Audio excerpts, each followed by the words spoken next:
अस्सलाम वालेकुम मेरे दोस्तों, सज्जनों और बेलियों। मैं हूँ इजहार अहमद और वेलकम करता हूँ आपको किचन गार्डनिंग चैनल पर।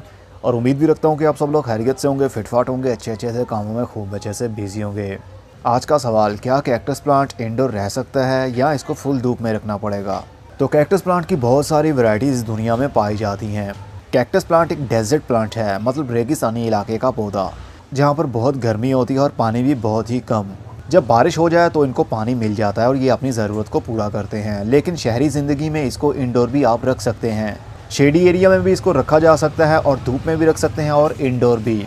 लेकिन जब इंडोर की बात आए तो लाइट के ऊपर बहुत ज़्यादा फोकस रखना पड़ेगा आपको, क्योंकि इंडोर पौधे लो लाइट में बहुत ही कम ग्रोथ करते हैं। जिस तरह शेडी एरिया में हम पौधों को रखते हैं तो उनकी ग्रोथ होती है, इस तरह अगर इंडोर रखते हैं तो पौधों की ग्रोथ रुक जाएगी। आहिस्ता आहिस्ता उनका कलर भी फीका पड़ जाएगा और उनके पत्ते भी ढीले पड़ने लगेंगे, क्योंकि उनकी रोशनी की ज़रूरत ही पूरी नहीं हो रही।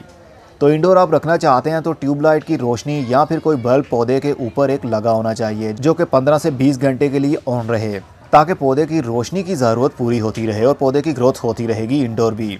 वैसे तो कैक्टस प्लांट शेडी एरिया में भी ग्रोथ कर लेते हैं, लेकिन इनको फ्लावरिंग नहीं होती। कैक्टस प्लांट को जब आप धूप में रखेंगे तो इनकी ग्रोथ भी होगी सही और साथ में इसकी फ्लावरिंग भी होगी। कैक्टस प्लांट को मोस्टली बाहर के दिनों में फूल लगते हैं और इनको बहुत कम पानी की ज़रूरत होती है। कैक्टस प्लांट की जब कंप्लीट सॉयल मिट्टी ड्राई हो जाए उसके बाद में ही इसको वाटरिंग करनी चाहिए, क्योंकि इनके पत्तों के अंदर, इनके स्लाइसिस के अंदर खुद का काफ़ी हद तक मॉइस्चर मौजूद रहता है हर टाइम। तो थोड़ी सी भी ओवर वाटरिंग होने की वजह से ये पौधे मर सकते हैं और गल जाते हैं।